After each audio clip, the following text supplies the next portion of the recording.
국민연금공단 채용이 시작되었습니다. 올해 대규모 공채는 상반기에만 진행이 될 가능성이 높은 국민연금공단입니다. 그렇기 때문에 공단에 입사를 희망하시는 분들께서는 상반기 채용에 상당히 집중하고 기다리셨을 거라고 생각을 하는데요. 자기소개서 평가 점수가 서류 전형에서 20점이나 들어가는 만큼 자기소개서 작성 가이드에 대해서 세세하게 한번 알아보도록 하겠습니다. 1번 문항은요, 여러분들이 가지고 계신 경험과 기관의 인재상 중 어떤 게 가장 잘 부합하는지를 작성하시는 문항입니다. 이런 문항을 작성하실 때는 인재상을 먼저 정하시기보다는 여러분들께서 어필하시고자 하는 역량 그리고 그와 관련된 경험을 먼저 선정하신 다음에 그 역량이나 경험이 어떤 인재상과 부합하는지를 선택하셔서 자기소개서를 작성하시는 것이 좋습니다. 그래서 여러분들이 어떤 경험을 먼저 쓰실지를 한번 결정하시고 그 다음에 그와 관련해서 어떤 인재상이 잘 부합하는지를 선택하시면 좋을 것 같아요. 고득점 포인트로 보자면 인재상과 여러분들의 경험, 역량과의 적합성, 얼마나 적합하는지가 중요할 거라고 생각을 하고요. 여러분들이 가지고 계신 경험과 역량의 깊이, 퀄리티가 중요한 평가 요소가 되지 않을까 싶습니다. 그래서 여러분들의 직무 역량, 직무 전문성을 가장 잘 보여줄 수 있는 경험이나 역량을 선정하셔야 1번 문항에서 좋은 평가를 받으실 수 있겠다라고 생각해 주시면 좋을 것 같습니다. 그래서 첫 번째 단락에는 여러분들이 가장 가깝다고 생각하는 인재상 관련 경험에 대해서 설명해 주시고, 두 번째 단락에서는 인재상의 모습을 보일 수 있는 여러분들의 행동 과정 노력, 그리고 마지막 부분에는 해당 인재상의 모습을 갖추고 있는 지원자로서 입사 후에 어떤 모습으로 직장 생활에 임할 것인지 작성해 주시면 좋을 것 같습니다. 2번 문항은 과감한 도전과 변화를 시도했던 경험입니다. 그렇기 때문에 도전,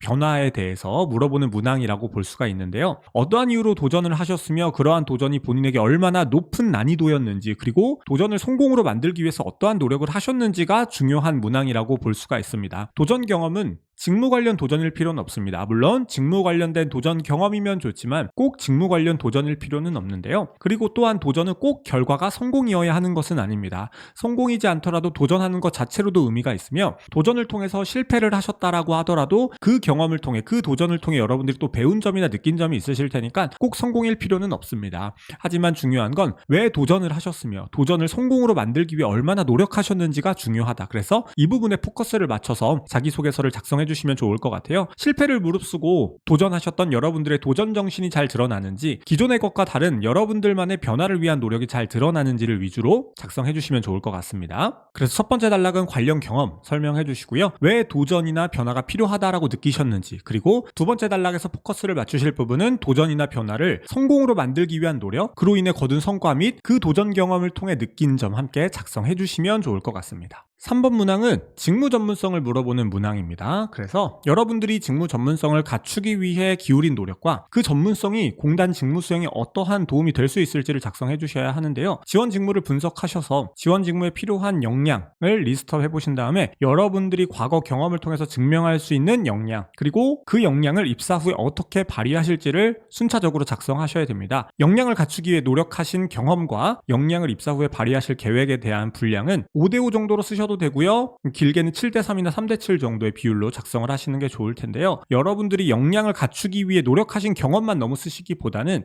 역량을 입사 후에 어떻게 발휘하실지를 최소 30% 정도의 분량은 가져가시는 게 좋다, 이렇게 좀 말씀을 드리고 싶습니다. 직무 전문성이라는 게 어떻게 보면 가장 변별력이 많이 날 수 있는 문항이다 보니 충분히 고민하시고 작성하시는 걸 추천드리고요. 고득점 포인트는 여러분들이 보유하신 역량의 깊이, 그리고 역량을 입사 후 활용할 계획도 얼마나 자세하고 구체적인지에 대해서가 매우 중요한 포인트다, 평가 요소이다 라고 생각해 주시면 좋을 것 같습니다. 그래서 크게 보면 첫 번째 단락은 여러분들이 가지고 계신 역량과 관련된 경험, 그리고 두 번째 단락은 역량을 발휘한 과정 및 입사 후 역량 발휘 계획을 작성하신다라고 보시면 좋을 것 같습니다. 4번 문항은 의사소통 능력과 협업 능력을 함께 물어본다라고 봐야 될 것 같아요. 다른 의견을 가진 사람들과 효과적으로 소통해서 긍정적인 결과를 얻었던 경험이기 때문에 나랑 다른 의견을 가진 사람과 어떻게 소통을 해서 그 이견을 좁히셨으며 그를 바탕으로 어떠한 긍정적인 결과를 내셨는지 총 두 가지 차원에서 여러분들이 경험을 서술해 주셔야 된다라고 생각해 주시면 됩니다. 그래서 첫 번째 단락에서는 관련 경험 작성해 주시고요. 어떤 동료가 어떤 점에서 여러분들과 다른 생각을 가지고 있었으며 이 이견이 꼭 해결돼야만 하는 이유는 무엇이었는지 작성해 주시고, 두 번째 단락은 총 두 가지, 크게 봤을 때는 두 가지 행동을 적어주셔야 됩니다. 첫 번째는 이견을 좁히기 위한 노력, 그리고 두 번째는 이견을 좁힌 후 공동의 목표를 달성하기 위해 하셨던 노력을 순차적으로 작성해 주시고, 그를 통해서 어떤 결과를 받으셨는지 작성해 주시면 마무리가 됩니다. 네, 그래서 국민연금공단 채용 자소서 작성 가이드 간단하게 알아보았습니다. 서류 전형에서 자기소개서가 20점이나 들어가는 만큼 빠르게 그리고 효과적으로 작성하셔서 꼭 좋은 평가 받으실 수 있었으면 좋겠습니다. 네, 그럼 자기소개서 작성 가이드 영상은 여기서 마무리 짓겠습니다. 감사합니다.